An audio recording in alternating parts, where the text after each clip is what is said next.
नमस्कार दोस्तों, मैं महिपाल गंगवार आपके अपनी YouTube चैनल फंडामेंटल क्लासेस में बहुत बहुत स्वागत करता हूं। आज हम लोग बात करने जा रहे हैं भाई, जो किसानों का हाल ही में बहुत ज़बरदस्त मुद्दा चल रहा है, इस पे बात करते हैं कि बिल क्या है, क्या रीज़न है उनका किसानों का विरोध करने का, क्या गवर्नमेंट के फीचर्स हैं, उस पर हम बात करते हैं। तो सबसे पहले हम जानते हैं कि बिल क्या है।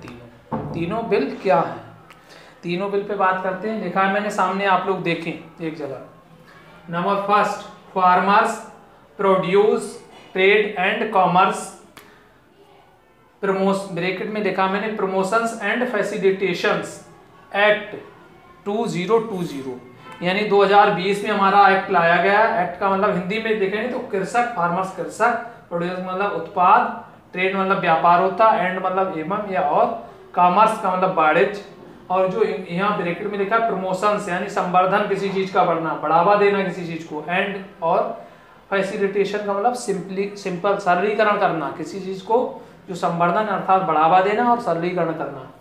विधेयक, एक्ट का मतलब विधेयक, ये नियम बन गया, कानून बन गया अब है विधेयक का मतलब 2020 में। पहला ये है, तो इस पे भी हम बात करेंगे। दूसरा आता है farmers empowerment and production agreement. ये एग्रीमेंट मतलब एक समझौता है on price assurance and from service act. तो इसका मतलब देखें, इसका हिंदी हो जाता है मूल्य आश्वासन और कृषि सेवाओं पर किसान सशक्तिकरण करना है। कृषि सेवाएं जो भी मिलती ना, उस पर क्या करना, सशक्तिकरण और संरक्षण। गवर्नमेंट के सभी पॉइंट्स अच्छे लग रहे हैं, अभी हो गए सशक्तिकरण और संरक्षण। अब हम बात करेंगे, अभी सभी को समझते हैं, फिर बात करेंगे। गवर्नमेंट ने बहुत अच्छे बिल लाए हैं कि यहाँ भी बताया उसने कि संवर्धन यानी प्रमोशंस करना, फैसिलिटेशंस देना, सरलीकरण करना किसी चीज का। यहाँ भी कह रखा कि किसानों का क्या करना, सशक्तिकरण मजबूत बनाना एवं संरक्षण भी करना है।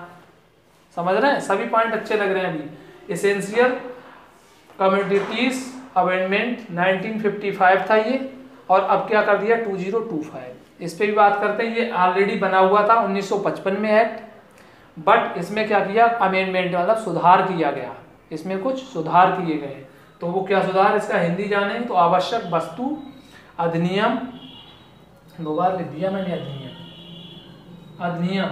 इसका मतलब होता है अमेंडमेंट का मतलब सुधार करना, रिफॉर्म करना किसी चीज को। तो आवश्यक वस्तु अधिनियम एक्ट का मतलब अधिनियम 2020 कर दिया गया। पहले ये क्या था, 1955 में ऑलरेडी था, इसमें अमेंडमेंट किया गया, सुधार सब।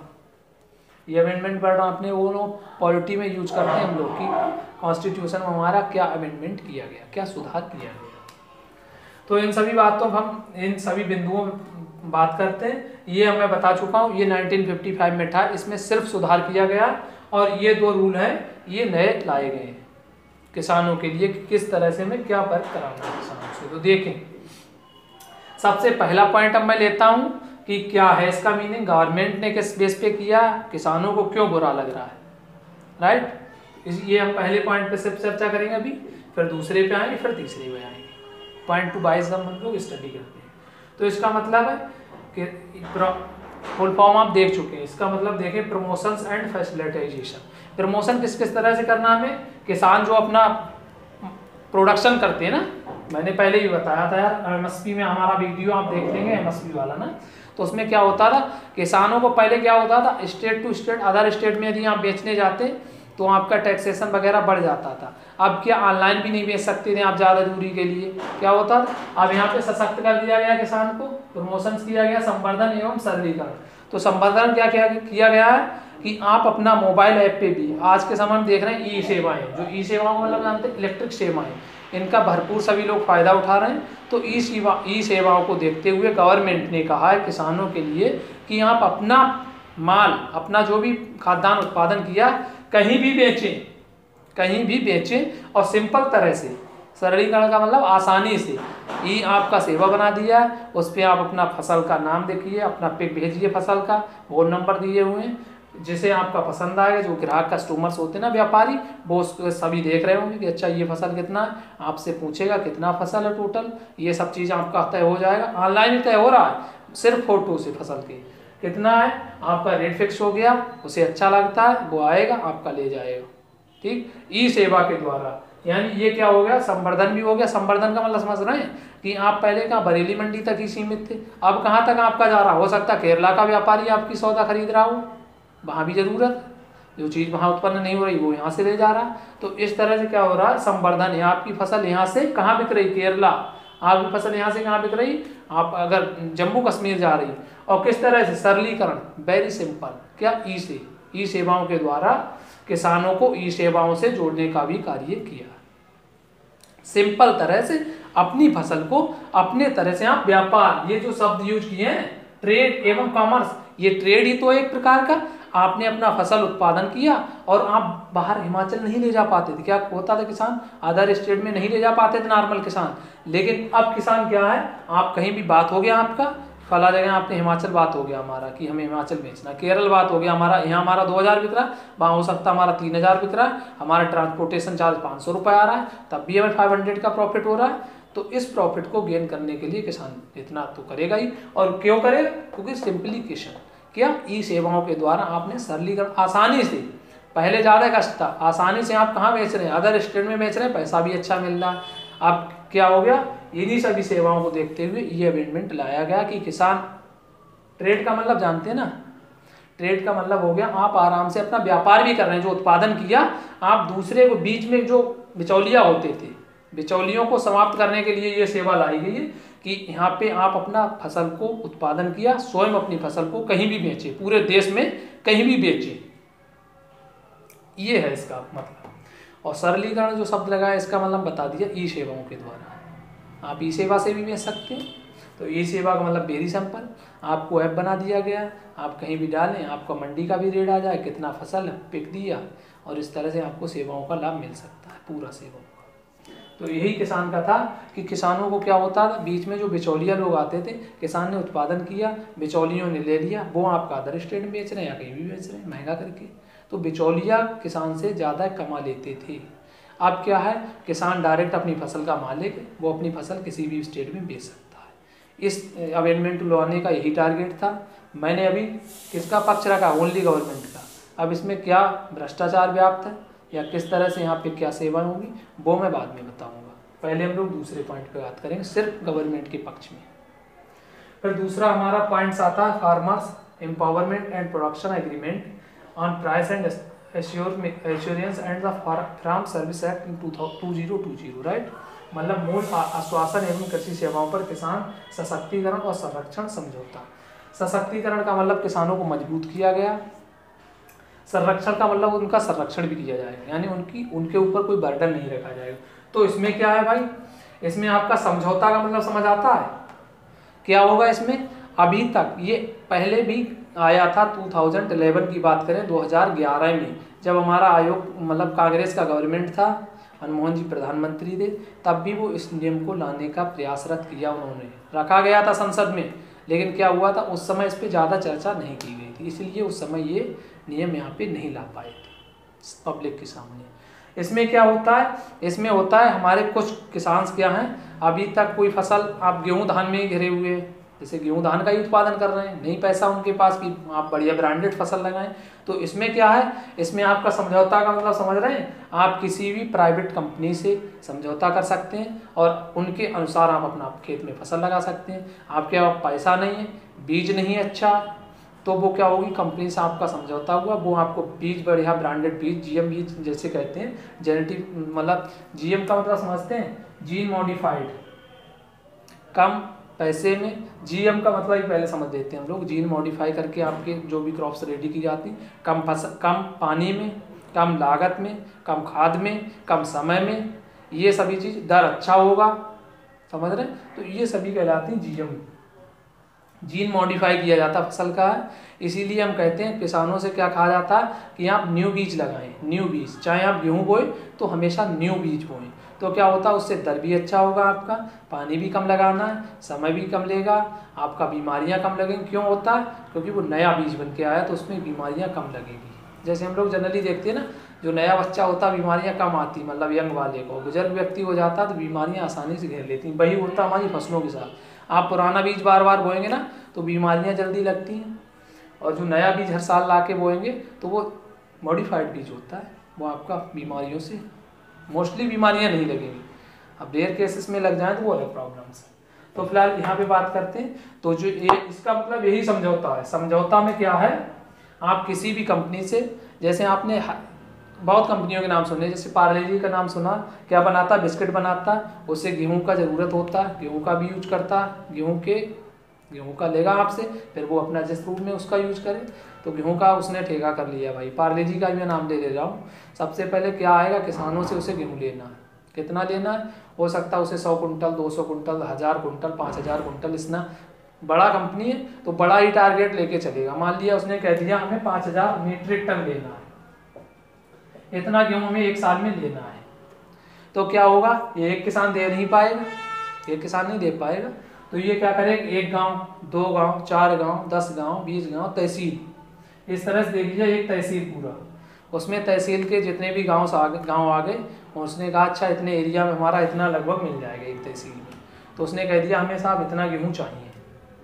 समझौता कहाँ करेगा ये भी मैं बताऊंगा कहाँ से इसका संबंध आएगा। समझौता किससे करेगा, किसानों से डायरेक्टली करेगा या कहाँ करेगा। तो समझौता किसानों से कैसे करेगा वो भी बात करते हैं। तो जो मंडी बनती है ना हमारी, तहसील स्तर पे होती मंडियाँ या डिस्ट्रिक्ट स्तर पे तो होती हैं, वहाँ से समझौता करेगा थोड़ा।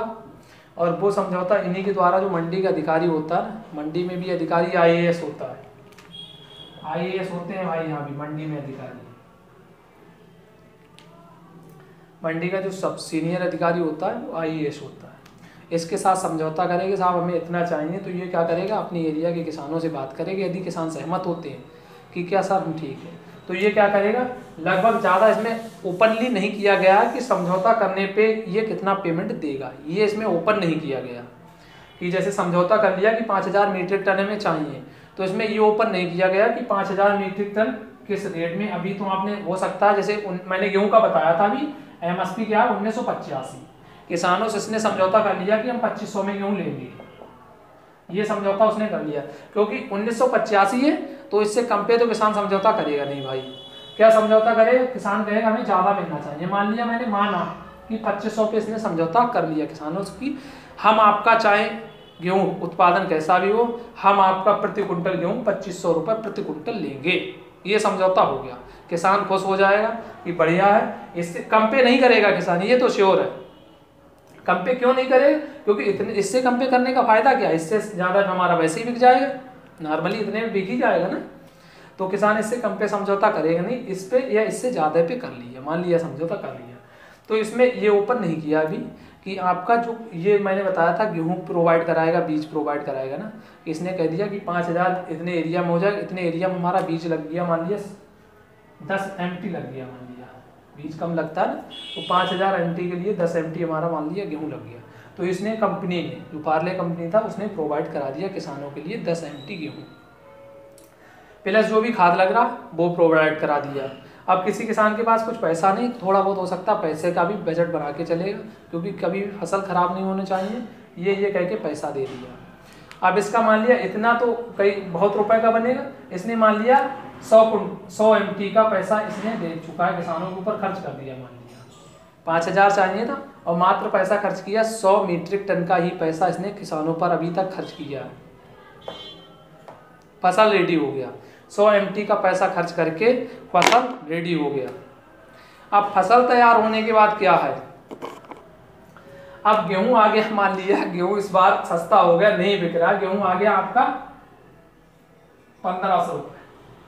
1500 रुपये में गेहूं बिकने लगा। क्या होता है, क्योंकि आपका पूरे भारत से इसने टाई अप नहीं किया, कुछ एरिया से किया टाई अप, पूरे भारत से टाई अप थोड़ी ना किया, कुछ एरिया से किया। गेहूं इसे अदर स्टेट में या दूसरे तहसील में ही आपके बगल वाले में से 1500 मिलने लगा। कंपनी क्या होगी, 2500 वाला लेगी, वो 100 मीट्रिक टन का छोड़ देगी, कहेगा 100 मीट्रिक टन जाने दो, ये जो हम 5000 मीट्रिक टन खरीदेंगे इससे कम में 1000 रुपये प्रति क्विंटल कम हो रहा, यानी लगभग हम 250 खरीद पाते हैं, यहाँ 250 का 300 मान लें, और यहाँ 2500 टन खरीद पाते हैं मीट्रिक टन, और यहाँ 100 मीट्रिक टन को छोड़ देते हैं, 5000 तो मिल जाएगा इसमें, समझ रहे हैं ना।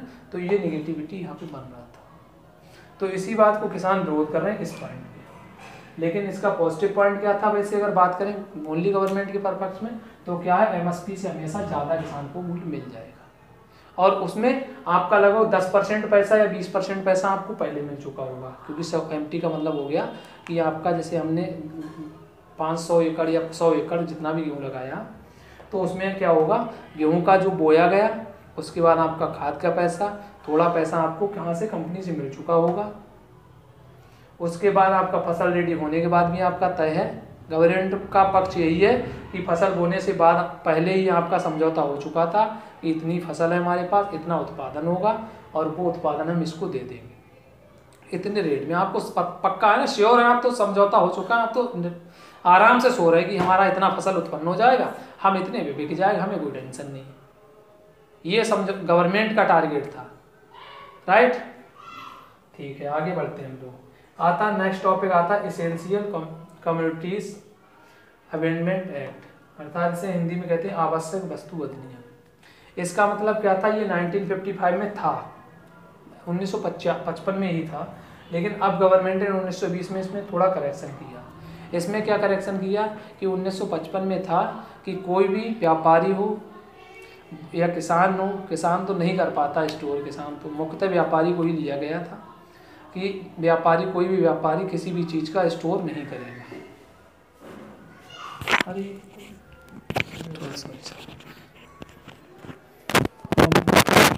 कि कोई भी व्यापारी किसी भी चीज़ का स्टोर नहीं करेगा, राइट। अब क्या कर दिया भाई, स्टोर नहीं करेगा। स्टोर नहीं करेगा क्या रिलेशन था, स्टोर नहीं करेगा मीनिंग, स्टोर नहीं करने का मीनिंग यही था कि जब व्यापारी कोई चीज़ स्टोर कर लेता है तो क्या होता है, लैक ऑफ सप्लाई।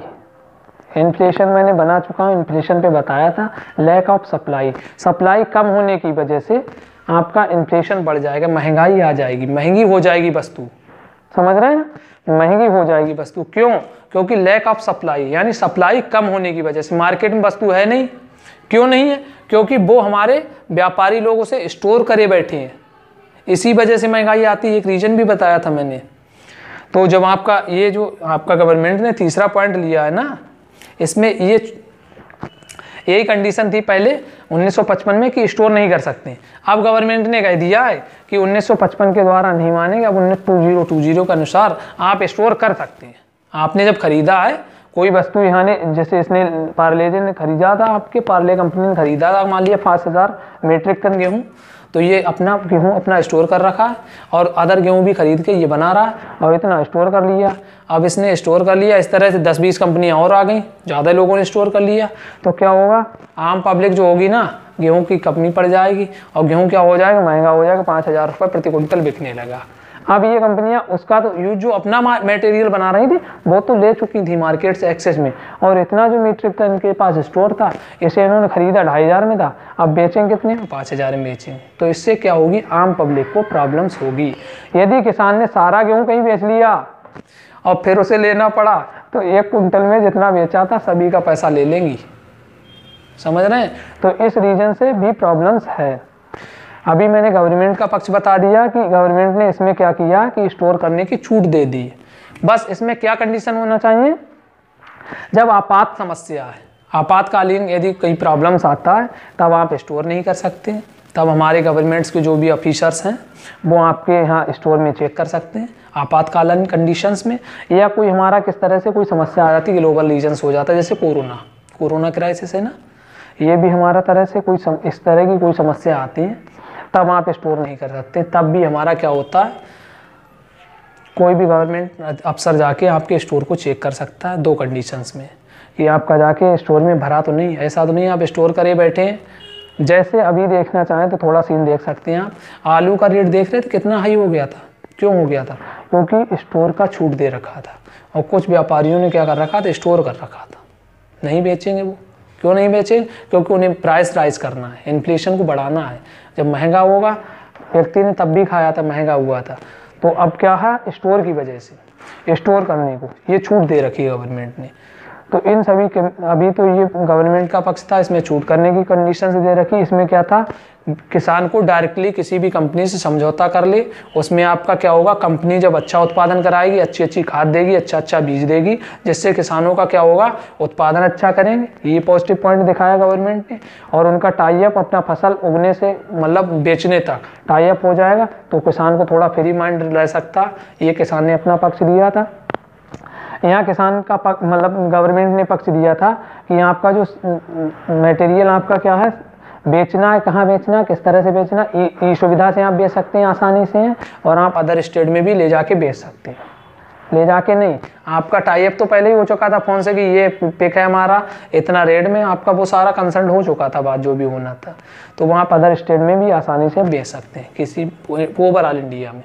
ये नहीं कि आप अपने डिस्ट्रिक्ट मंडी में ही लाए हैं, तहसील मंडी में ही ले जाएँ, या आप कांटे पे तुलाएं। तो ऐसा कोई कंडीशन यहाँ नहीं था, ये फ्रीडम होता है। इसकी वजह से गवर्नमेंट ने अपने पक्ष दिए थे कि किसान अपना जो भी उत्पादन करता है उसको अच्छे रेट पे पूरे भारत में कहीं भी बेच सकता है। अभी कई रेट्स आए भी थे कि दिल्ली से, पंजाब से आपका माल जा रहा है उड़ीसा, पूर्वोत्तर स्टेट में जा रहा है, उधर असम जा रहा है, मेघालय जा रहा है, इस तरह से बेचा था किसानों ने, प्रॉफिट भी मिला था किसानों को। लेकिन ये कंडीशन, अब हम बात करते हैं किसानों का पक्ष क्या है, दूरगामी पक्ष को किसानों ने सोचा, तब इसके लॉसेस निकल के आते हैं, और वो लॉसेस भविष्य में बहुत ही हानिकारक सिद्ध हो सकते हैं। तो इन बातों को किसानों ने ध्यान में दिया है। अब इसीलिए इसी वजह से किसानों का विरोध शुरू हुआ है। तो उस पर हम बात करते हैं थोड़ा। देखें कि किसानों का पक्ष क्या है। भाई किसान ऐसा तो है नहीं है कि किसानों ने वन साइडेड गेम खेला है। सरकार ने अपना तर्क दिया था कि इन बातों से हम ये अमेंडमेंट लाए हैं, ये इनके पॉजिटिव पॉइंट है। बट किसानों ने दूरगामी परिणाम सोचा, जब देखा तो उसे क्या क्या विरोधाभास नजर आए, उस पर अब हम बात करते हैं। देखें, सबसे पहले मैंने बताया था कि आप अदर स्टेट में आप बेच सकते थे, सिंप्लीफिकेशन था आपका, बिल्कुल सरलीकरण था। ये आपने बात किया, बेचने ले जा रहे हैं, उसने कह दिया ठीक है, आप कितना 500 मीट्रिक टन है, आप ले गए, किसी चीज़ को ले गए माल को। वहाँ उसने देखा, या व्यापारी जो था, थोड़ा तो आपको कैश देगा, 100% देगा, आपका TADA तो आप पहले ही ले लेंगे, जो ट्रैफिक चार्ज जाना है आपका वो तो आप ले चुके होंगे। भाई इस तरह से नहीं होता कि 5000 मीट्रिक या 500 मीट्रिक टन आप अपना अनाज ले जा रहे हैं, तो ऐसा नहीं होता कि बिल्कुल जीरो पे उसने पैसा नहीं दिया सिर्फ बात से, नहीं। तो वो TADA तो आपको दे चुका होगा, जो भी आपका ट्रैफिक चार्ज आएगा, परिवहन खर्च, वो आपका दे चुका होगा वो। लेकिन वहाँ जाके उससे कोई समस्या आई, उसने देखा यार पिक में तो अच्छा लग रहा था, फोटो दिया था आपने, क्लियर लग रहा, लेकिन दम नहीं भाई, हम सस्ता देंगे थोड़ा भैया, TADA तो लग आपको दे चुका था। लेकिन पहले बात हो गया था, मान लिया आपका 2800 रुपये गेहूँ में प्रति कुंटल। अब वहाँ ले जाके आप जब 500 मतलब 100 ट्रक या 50 ट्रक जो भी था, 5 ट्रक था यार, तो वो ले जाके आप पहुँचे वहाँ, तो 2800 में आपका टाई अप था। लेकिन वहाँ उसने जब रियल देखा ना, सर बढ़िया नहीं है, 2800 रुपये नहीं, हम तो इसे 2400 रुपये ही दे पाएंगे। तो किसान के लिए क्या होगा? तो किसान उस कंडीशन में यदि पुलिस थाने जाता है ना, तो पुलिस क्या करेगी, कहेगी भाई आपका आपसी मामला, हम तो इसका कोई विषय नहीं है। अब इस कंडीशन में यदि आप कोर्ट भी जाते हैं, कोर्ट पहुंच जाते हैं, क्या आज पहुंच जाएंगे कोर्ट? वैसे ही आपको पता है इंडिया कोर्ट जो है कितना तेज़ी से वर्क करते हैं इस तरह से 2.5 लाख है, जाने रियल है कि किसी का नंबर आया तो वो उससे ख़त्म हुए 4 साल हो चुके थे। तो इस तरह से कंडीशंस होता है। तो किसान ये बहन नहीं कर पाएगा, इसके लिए कोई नियम कानून सख्त नहीं बनाया कि 2800 में बनाया है, अब 2800 में बात हुआ था, अब 2400 में वो खरीद रहा, या तो आप अपना वापस ले आए माल, तब भी प्रॉब्लम्स होगा। और आपको इतने माल देते तो आपको 400 रुपये प्रति कुंटल का लॉस हो रहा है। क्यों? क्योंकि वो कह सकता है कि सर पिक में तो मुझे अच्छा लगा, लेकिन रियली मैंने देखा तो मुझे ये जचा नहीं, ये फसल मैं इतने में नहीं लूँगा भाई आपकी, या तो कम में दे और नहीं अपना वापस ले जाएं। तो वापस लाने में क्या TADA तो आप ले चुके होंगे, वो तो पैसा खैर नहीं वापस करना, लेकिन फिर भी प्रॉब्लम तो क्रिएट हुआ। तो इस तरह की प्रॉब्लम्स यहाँ पे क्रिएट होंगी, और इसका कोई तुरंत उपाय नहीं है कि इस तरह से जो उपाय हुआ, आप डिस्ट्रिक्ट मजिस्ट्रेट को डायरेक्ट अनाउंस करें कि यहाँ पर 2800 में बात हो गया, फसल वही है, आपको लेना ही लेना, ऐसा कोई टाई अप है नहीं। क्योंकि आपका क्या होता है, जब आप पिक देंगे तो वो पिक में हो सकता है वो कह दे कि सर मुझे स्पष्ट यहाँ पे देखें, स्पष्ट लग रहा था, यहाँ पे नहीं लग रहा। तो रियल और पिक में थोड़ा तो डिफरेंस होता है ना। तो इस वजह से यहाँ पे डिस्ट्रिक्ट मजिस्ट्रेट को भी पावर नहीं दिया गया। और इस तरह से यदि आप करते हैं, दोनों आपस में लड़ेंगे, तो किसान के पास इतना समय भी नहीं कि लड़ने झगड़ने का समय हो। तो ये है। और डायरेक्ट आप माल ले जाएंगे तो हो सकता है अगर आप बगैर बात किए ले जा रहे हैं उससे, तब आप ले गए तो वो उसे पता व्यापारियों कि अब ये माल वापस तो जाना नहीं, हम लेंगे या हमारा भाई लेगा, दूसरा व्यापारी लेगा, तो वो दोनों आपस में क्या कर सकते हैं, सलाह करके आपका माल सस्ता ही लेंगे। तो इस तरह की प्रॉब्लम इस नियम के अनुसार क्रिएट होंगी। ये किसानों का दूरगामी परिणाम है। अब हम दूसरे पॉइंट पे आते हैं, जिसमें क्या किया था, मैंने बताया था मंडियों ने क्या किया था, हमारे किसान भाइयों से समझौता किया था कि हम आपका फसल इतना एकड़ हमें बुवाना है आपसे, इतना हमने बीज प्रोवाइड करा दिया, इतना हमने खाद के लिए आपको पैसा दे दिया, या इतना हमने दवाई जो है उसका भी हमने चार्ज दे दिया, या ब्रांडेड दवाई भी दे दी। और उन्होंने कह दिया हमें 5000 या 500 जो भी है ना, इस तरह से मीट्रिक टन हमें गेहूँ चाहिए या धान चाहिए, जो भी जिस तरह की कंपनी उसी तरह का टाई अप करेगी, या गेहूँ धान नहीं और भी फसल हो सकती है, ब्रांडेड फसल आती हैं। आपका कोई केमिकल प्लांट्स लगाएं तो केमिकल आपका लगवा सकती हैं प्लांट कि सर ये प्लांट लगाइए, अभी भी कंपनियां चलती हैं, इस तरह का टाई अप होता था। लेकिन इसमें क्या प्रॉब्लम्स आती, अभी भी आती थी, जब किसानों ने गौर किया तो वो प्रॉब्लम्स ऑलरेडी क्रिएट हैं। अब क्या है, अब प्रॉब्लम्स जब ज़्यादा बढ़ जाएगा ये अमेंडमेंट, तब और बड़ी बड़ी प्रॉब्लम्स आएंगी। देखें कैसे, मैंने बताया था कि इन्होंने 5000 मीट्रिक टन का टाई अप किया किसानों से, और टाई अप कौन करेगा, जो मंडी का अधिकारी होगा उसके साथ टाई अप हो जाएगा कि सर इतना है, हमें इतना चाहिए। ये कंपनियां क्या है, 5000 MT जो खरीदेगा वो नॉर्मल कंपनी नहीं होता, ग्लोबल कंपनी भी हो सकता है, और नहीं आपका नेशनल कंपनी तो होगा ही होगा। तो क्या किया इसने, 5000 का टाई अप किया। अब इसने आप किसानों पर कितना, मैं बता रहा हूँ, 100 MT का खर्चा भी कर दिया, 100 मीट्रिक टन का खर्चा कर दिया, किसमें, दवाई देने में, या गेहूं का बीज देने में, या किसी भी फसल का गेहूं बीज देने में, और प्लस क्या, खाद देने में, दवाई देने में 100 मीट्रिक टन का पैसा खर्च कर दिया, टाई अप कर लिया, मान लिया 2500 रुपये प्रति क्विंटल का, कि मैं आपका फसल कटेगा तब 2500 रुपये में आपका लूँगा। अब क्या समस्या आएगी यहाँ पे, देखें किसानों ने जब देखा 2500 में हमारा टाई अप हो गया, हम बहुत स्वतंत्र थे गवर्नमेंट का पक्ष सुन के, लेकिन यदि इसने एक तहसील से बात किया, या 10 गांव से बात किया, 20 गांव से बात किया, ये पूरे ओवरऑल, ये नहीं कि पूरे ओवरऑल इंडिया का गेहूं खरीद लेगा ये कंपनी, इतना बड़ा भी नहीं है ये, तो क्या करेगा, इसने एक तहसील या डिस्ट्रिक्ट में बात किया था, फिर इसने देखा कि अदर डिस्ट्रिक्ट में क्या देख रहा, ये हमें 1000 रुपया या 1200 रुपये में मान लीजिए प्रति क्विंटल हमें मिल रहा है गेहूँ, 1200 रुपये मिल रहा, और यहाँ हमने टाई अप कितने में किया था, 2500 में, आधे मिल रहा है, तो आधे का मतलब इससे हम कितना खरीद सकते हैं, 2 गुना। यहाँ हम 5000 खरीद रहे हैं और इतने ही पैसे में हम 1200 के रेट से या 1250 के रेट से क्या देख रहे हैं, 2 गुना खरीद सकते हैं, यानी 10,000 मीट्रिक टन खरीद सकते हैं, और 100 मीट्रिक टन का खर्चा हुआ भाई हमारा, तो यहाँ से ये मुकर जाएगा, कहेगा 100 मीट्रिक टन छोड़ देते हैं, नेक्स्ट टाइम देखेंगे, 100 मीट्रिक टन का पैसा दे के वो मुकर जाएगा वहाँ से, और इतने रेट में वहाँ से इस कम पैसे में, इससे कम ही पैसा खर्च होगा, और इतना करेक्ट अपना टारगेट ले लेगा, राइट, इतना टारगेट ले लेगा। तो इस जो मुकरने की कंडीशन है, इस कंडीशन का कोई एग्जैक्ट प्लान नहीं दिया गवर्नमेंट ने, यदि इस कंडीशन में यदि मुकर जाता ये, तब किसानों का क्या होगा, किसानों ने उत्पादन तो कर लिया, थोड़ा सा पैसा, इसका मतलब आप ये ना सोचे किसानों को 100 मीट्रिक टन का पैसा मिल गया तो बहुत प्रॉफिट होंगे, नहीं, वो पैसा बेचारों का लग चुका था, जो फसल आ गई घर में, अब वो बिकेगी तभी उनका काम चलेगा। अब फसल या तो 1200 में बेचे, 2500 में कोई ग्राहक नहीं, समझ रहे हैं ना, 2500 में कोई लेवाल नहीं उनका फसल का, और या तो वो 1200 में बेचे, तो उनको ठोर देख रहे हैं 1200-1300 रुपये का प्रति क्विंटल लॉस हो रहा है। ये लॉस गिनेंगे, ये नहीं गिनेंगे सर उनका फसल आपका सस्ते में रेडी हो गया, फसल सस्ते में नहीं रेडी हो गया, उन्हें 1300 रुपये प्रति क्विंटल का लॉस हो रहा है। ये एक पॉइंट होता है यहाँ पे। दूसरा पॉइंट ये भी है कि यहाँ पे जो डिक्लेयर हुआ था ना MSP का जो कॉन्सेप्ट मैंने बताया था, उस MSP के कॉन्सेप्ट से भी हो सकता है आपका टाई अप, उससे ये भी फिक्स कराया था, किसानों ने कहा था सर ये जो MSP का कॉन्सेप्ट है ये आप अभी भी जारी करें, लगातार जारी करते रहें, और इससे नीचे पे ये कंडीशन लगा दें कि इससे नीचे पे हमारा कोई भी व्यापारी MSP से नीचे कभी भी टाई अप नहीं करेगा। ये कंडीशन किसान कह रहे हैं। इसमें क्या है, अमेंडमेंट में एमएसपी को कानूनी नहीं बनाया गया कि एमएसपी से नीचे का भी टाई अप कर सकते हैं आप, एमएसपी से ऊपर का भी। तो एमएसपी मिनिमम होना चाहिए। ये किसानों का विरोध का रीजन यही है कि सर एमएसपी को भी कानूनी रूप से इसमें ऐड कर दिया जाए कि आप जो भी एमएसपी जारी करें उससे नीचे का टाई अप नहीं होगा। कोई भी कंपनी हो, चाहे गेहूं का हो, चाहे जितने भी क्रॉप्स का आप एमएसपी जारी कर रहे हैं, उससे नीचे का टाई अप नहीं होगा। ये पॉइंट किसानों का कहने का मतलब है, ये जारी होना चाहिए।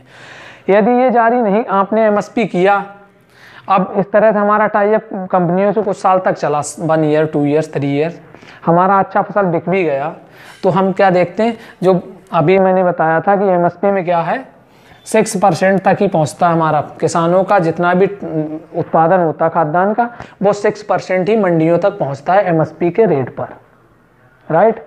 तो जो किसानों का अभी 6% पहुंच रहा है, जब इस तरह से टाई अप होने लगेगा तो हम मान के चलते हैं 1% पहुंचेगा, नहीं तो 0% पहुंचेगा। तो क्या होंगी, मंडियां समाप्त होने लगेंगी धीरे धीरे। मंडियों का काम ही नहीं रहा, क्या काम करेंगी भाई, तो मंडियां इस तरह से समाप्त हो जाएंगी। अब किसान का यहाँ पे टाई अप नहीं बना, वो एमएसपी पे बेचना चाहता है, तो मंडियों का कार्य तो नमस्ते हो चुका था भाई। ये कानून आने की वजह से हो सकता है नेक्स्ट कानून आप ले आए, मंडियों को समाप्त किया जाए, क्योंकि काम ही नहीं है। और ला सकते हैं, गवर्नमेंट को पावर है, वो ला सकते हैं कि मंडियों को समाप्त किया जाए, कि मंडियों के पास कोई काम ही नहीं है। तो इस तरह से समाप्त हो जाएगा ये। और 4 साल या 10 साल बाद प्रॉब्लम क्रिएट हुआ तो किसान एमएसपी बेच नहीं सकता, क्योंकि मंडियों का प्रोविजन रहा नहीं है। प्राइवेटाइजेशन का आप देख रहे हैं, किसी भी गवर्नमेंट में देखते हैं हम लोग, अब तो यही देख रहे हैं, पीपीपी का कॉन्सेप्ट आ रहा है, पब्लिक प्राइवेट पार्टनरशिप था, लेकिन अब क्या प्राइवेट ही चल रहा है। पीपीपी का कॉन्सेप्ट समाप्त हो रहा है, इसमें था गवर्नमेंट और प्राइवेट दोनों का मिश्रण था, लेकिन अब हम देख रहे हैं कि प्राइवेटाइजेशन हर चीज़ प्राइवेट में जा रही है। जब मंडियाँ हमारी रहेंगी नहीं तो फिर किसान बेच नहीं सकता वहाँ। अब ये जो व्यापारियों का मनमानी चलना लगेगा, क्या होगा, ये नेक्स्ट टाइम क्या लेंगे कि अब तो हमें इतने में ही लेना है, दे तो दे, नहीं ले जाएं, अपना उत्पादन करते रहें। तो किसान को इस तरह से दुखद महसूस होएगा। क्यों होगा, क्योंकि वो बेचारा यहाँ बिकना नहीं है, मंडी समाप्त हो चुकी, मंडी जो सुविधाएं थी, और यहाँ आपको कंपनी किसी से समझौता कर लें तो कंपनियों का मनमानी चलेगा। इस पे भी कोई नियम, स्पष्ट नियम नहीं है कि एमएसपी से ज़्यादा पे ही खरीदें, राइट। फिर नेक्स्ट आता है आपका एसेंशियल, ये लास्ट में पढ़ रहा हूँ, ये हो गया आवश्यक वस्तु अधिनियम। इसमें क्या है, इसमें मैं पहले ही डिफाइन कर चुका हूँ कि इसमें क्या है, स्टोर करने का आपको खुली छूट दी गई है। तो स्टोर जब खुली छूट दी गई है तो मंडियाँ क्या करेंगी, ये जो कंपनियाँ थी ये अपने जैसे ज़रूरत इन्हें मान लीजिए 5000 मीट्रिक टन का, ये 5000 मीट्रिक टन से अलावा ये 20,000 मीट्रिक टन खरीद लेंगे। स्टार्टिंग में खरीद लिया, ज़रूरत इन्हें 5000 का, इन्हें पता है हम पूरा साल बनाएंगे कोई प्रोडक्ट, 5000 मीट्रिक टन ही वस्तु यूज कर पाएंगे, लेकिन इन्होंने 20,000 खरीद लिया। अब क्या करेंगे, ये 20,000 से अपना उत्पादन तो 5,000 में ही गुजर करेंगे, काम चलाएंगे, लेकिन जो 15,000 एक्सेस खरीदा वो इन्होंने स्टोर कर लिया, क्योंकि यहाँ पे नियम क्या है, स्टोर करने की छूट है, ये स्टोर करके रखेंगे। अब क्या होगा, प्रोडक्शन वही था, आम पब्लिक यूज करती है, लेकिन आम पब्लिक अब क्या करेगी, 15,000 मीट्रिक टन इसके पास, इस तरह से कितनी कंपनियां सभी स्टोर कर लेंगी। जब स्टोर सब कर लेंगी तो क्या होगी, लैक ऑफ सप्लाई होगा, महंगाई आएगा, आम पब्लिक को यहाँ भी प्रॉब्लम्स होना है, राइट। ठीक, यही सभी बातों को लेकर विरोध चल रहा है, राइट। ठीक है भाई, और कोई कमेंट बॉक्स में आप डाल सकते हो, कोई भी समस्या हो, नहीं समझ आया तो फिर से भी पूछ सकते हैं। ठीक, थैंक यू क्लास, जय हिंद।